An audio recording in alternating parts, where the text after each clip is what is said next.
और गांधी सागर अभयारण्य में चीता प्रोजेक्ट के तहत चीतों को छोड़ा जा रहा है, जहां मुख्यमंत्री डॉक्टर मोहन यादव भी मौजूद है।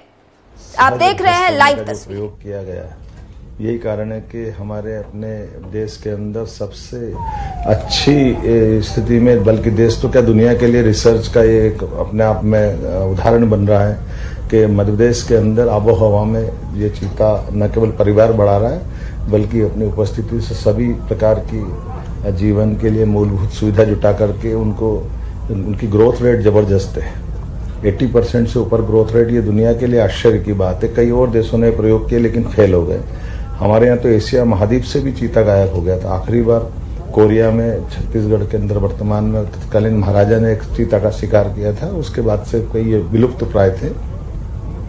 अब ये न केवल जंगल में दिख रहे हैं, बल्कि हमारे लिए ये अपना गौरव भी बढ़ा रहे हैं। मध्य प्रदेश स्टेट अब चीता स्टेट भी हुआ है। वन्य प्राणी की दशा में हमारी सरकार ने बहुत काम किया। माननीय प्रधानमंत्री जी का आशीर्वाद है। ये क्षेत्र जिससे हमारा नीमच मंदसौर, न केवल नीमच मंदसौर बल्कि प्रदेश के अंदर दुनिया भर से वन्य प्रेमी, वन्य जीव प्रेमी आकर के हमारे अपने स्टेट का गौरव भी बढ़ा सकेंगे और अपनी आंखों से दीदार कर सकेंगे। ऐसी एक प्रजाति जो कई सौ साल पहले गायब हुई है, उसको दोबारा देख करके पुनर्जीवित करने का जो प्रयास है, पुनर्स्थापित करने का प्रयास है, मेरी अपनी ओर से वन्य प्राणियों को भी बधाई और हमारे विभाग के फॉरेस्ट डिपार्टमेंट को भी बधाई।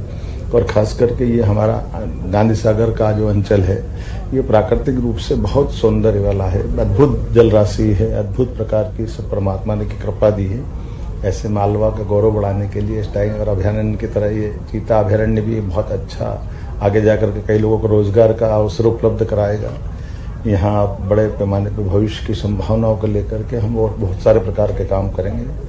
खास करके एयर कनेक्टिविटी की दिशा में भी, सड़क कनेक्टिविटी की दिशा में भी, टूरिज्म की अलग अलग प्रकार के संस्थान खोलते हुए भविष्य में रोजगार की बड़ी संभावना का ये केंद्र बने। ये मैं आज की अवसर पर इनको शुभकामना भी देता हूँ और सरकार समेकित रूप से सभी विभागों को जोड़ते हुए, वैसे मंदसौर का क्षेत्र ये हमारे औषधि पौधों के लिए, हमारी सभी प्रकार की फसलों के लिए और गौरवशाली अतीत को लिए वह क्षेत्र है जिसमें शक और हुणों के टाइम के शासकों ने उनको परास्त करके अपनी विजय पताका फहराई। यशोधर्म का क्षेत्र है, विक्रमादित्य का क्षेत्र है और हमारे लिए गौरवशाली पक्ष है कि पुनः ये अपना गौरव पा रहा है। मेरी अपनी ओर से बधाई। 8 और नए चीते लाने की सब तैयारी हो। बोत्सवाना से हमने अपनी जो हमारा मूल प्रोजेक्ट था कि हम धीरे धीरे करके अपनी संख्या बढ़ाएंगे।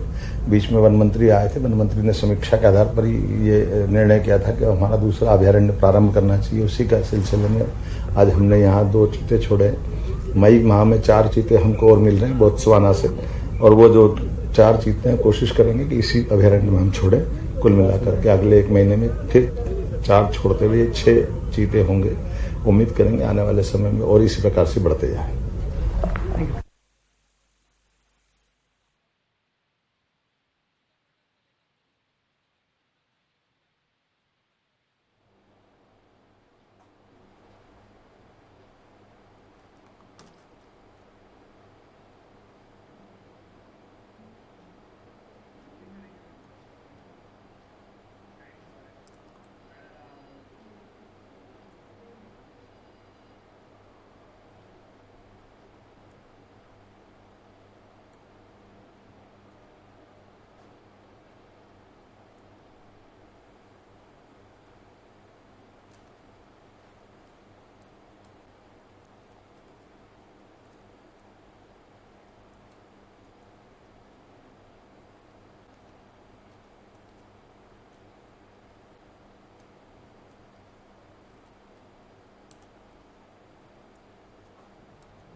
नमस्कार, स्वराज एक्सप्रेस आप देख रहे हैं और मैं हूं आपके साथ काजल दुबे। आपको सीधे लिए चलते हैं गांधी सागर अभयारण्य, जहां पर चीता प्रोजेक्ट के तहत चीतों को छोड़ा जा रहा है और इस दौरान मुख्यमंत्री डॉक्टर मोहन यादव मौजूद नजर आ रहे हैं।